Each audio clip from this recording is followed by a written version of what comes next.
Olá, está começando mais um MyelomaCast e hoje eu estou aqui com a Mayara Marinho. Ela é enfermeira navegadora de doenças hematológicas e a gente vai falar um pouquinho sobre a importância do enfermeiro durante todo o processo de tratamento do paciente de mieloma.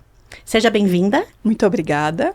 Um prazer estar aqui com você de novo. Para quem não assistiu o nosso episódio anterior, a gente já gravou um episódio com a Mayara, falando sobre o que é ser enfermeira navegadora, falando toda sobre essa importância. E agora a gente vai falar em específico sobre o enfermeiro. Mas para você, né, qual que é o principal papel do enfermeiro durante todo o tratamento do paciente? Coordenação da jornada. Então, garantir que esse paciente ele vai ter o cumprimento de toda a sua jornada, a garantia de que esse paciente vai iniciar o seu tratamento dentro do tempo oportuno. Então, o enfermeiro navegador ele vai atuar pensando que o quanto antes esse paciente iniciar o seu processo de diagnóstico, estadiamento e tratamento, melhor. Então, é garantir o início de um tratamento dentro do tempo oportuno. Certo. E o enfermeiro clínico, o enfermeiro sem ser o navegador? Qual que é o trajeto? O enfermeiro clínico, ele atua mais naquela fase em específico, né, como nós falamos anteriormente, durante o tratamento. Então, se o paciente, porventura, está no centro de infusão, está numa unidade de terapia intensiva, uma unidade de internação, ele vai atuar no manejo e no cuidado daquele paciente, garantindo que seja cumprido aquela fase, aquela etapa ao qual o paciente está, né, dentro da sua área em específico. O enfermeiro, ele acaba sendo muito mais próximo, né, do paciente e do cuidador do que o médico, né? O paciente acaba criando vínculos, né, com o enfermeiro e eu acredito que do lado do enfermeiro também, né, porque não tem como a gente dividir, por mais que a gente tente, né, a gente vai dividir o pessoal do profissional. A gente acaba misturando um pouco porque é uma área humana, né, você precisa ter esse lado humano.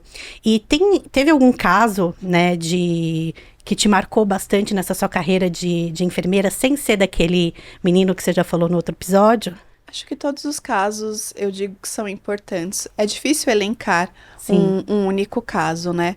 Mas, falando como um geral, os pacientes, eles têm necessidades e urgências muito grandes durante seus processos. Então, não tem como não criar um vínculo. Então, acho que hoje é difícil eu citar um caso ao qual eu não criei um vínculo. Porque esses pacientes, independente da forma como eles trazem as suas necessidades, eles sabem que o enfermeiro navegador é o seu ponto de apoio, é o seu elo, é a sua voz dentro da instituição. Então, trazer um caso em específico em relação a esse vínculo é difícil, porque é tão entendido hoje na minha atuação a importância que nós temos na vida e no processo, na jornada aí de cuidado desse paciente, que trazer um único caso de vínculo ou de sucesso é um pouco difícil. Mai, vamos falar um pouquinho agora sobre o enfermeiro, né? Porque a gente já falou que eles têm um vínculo muito grande com o paciente e eles também precisam de cuidados, né? O enfermeiro. Porque para você tratar um paciente, um cuidador, para você ter um psicológico bom, você precisa se cuidar também, você precisa estar com a mente saudável. E como é que você enxerga isso? Como é que é para você? Vamos lá. O cuidado é fundamental, muitas vezes. Nós sabemos que, como enfermeiro, oncologistas ou dentro da oncohematologia, nós vivenciamos uma das grandes fragilidades dos pacientes. Então, ele está vivenciando um dos maiores paradigmas que nós temos, o enfrentamento de um câncer, né? Então, o suporte emocional para os enfermeiros, não somente navegadores, mas para aquelas pessoas que estão na linha de frente de cuidado desses pacientes é fundamental. Então, nós temos que pensar o que me fortifica, entender o porquê que eu estou naquela atuação e quais são os principais manejos que, como profissional, eu posso ter, né? Então, falando da minha pessoa, eu, como enfermeira navegadora, eu tenho para mim que, além do meu cuidado, da minha parte psicológica, eu penso, o que eu posso fazer de melhor para aquela pessoa? Então, isso é uma forma que eu tenho de manejar e de muitas vezes não me frustrar durante os processos, porque muitas vezes a gente não tem um desfecho favorável como nós planejamos e nós temos que pensar de forma que a gente consiga dominar essa parte psicológica. Então, eu tento sempre pensar o que eu, como profissional, fiz de melhor na atuação com aquele paciente, com aquele familiar.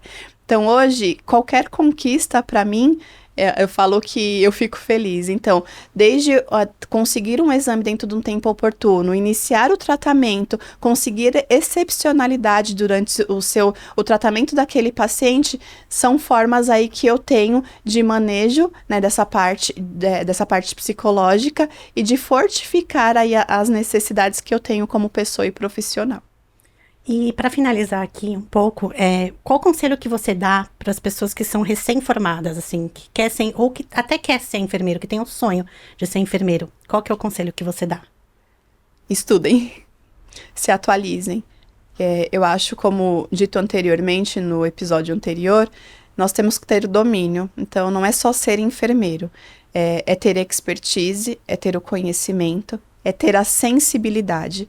Não é ser somente um profissional no papel, mas ter a sensibilidade que você está lidando com uma vida, você está lidando com uma história, você está lidando com processos que para você muitas vezes pode ser simples, você não sabe a dor do outro. Uhum. E entender que ali você está prestando um cuidado, não somente, né, de uma doença, mas de uma pessoa, de uma família, de um pai, de uma mãe, de um filho. Então, ter um olhar cuidadoso. A enfermagem não é só algo automático, de forma geral. Os enfermeiros, as enfermeiras, elas não são robôs, né? Exatamente. Elas nem podem, nem devem ser robôs, né? Porque você falou, ela trata como a vida, tem todo o lado humano, Exatamente. Né? E nós somos aquelas pessoas que estamos a maior parte do tempo junto com o paciente. Sim. Então, como eu falei no episódio anterior, tem questões que muitas vezes outras pessoas das equipes não notam. É o enfermeiro que está ali na beira-leito, é o técnico de enfermagem que está em conjunto que conseguem notar. Então, se faz necessário ser sensível ao cuidado. Notar que você está cuidando de uma pessoa, de uma vida e de uma história, não somente de uma doença. É isso, mas acho que a gente já deu o seu recado, né? Quem quiser compartilhar com a gente uma história que tenha com o seu enfermeiro, porque eu sei que muitos pacientes têm muitas histórias, né, positivas com os enfermeiros, deixa aqui pra gente ler, pra gente compartilhar, que é muito importante a gente também saber isso. Mas quero te agradecer novamente, muito obrigada por estar aqui com a gente. Obrigada pela oportunidade, Ju. E até a próxima. Até.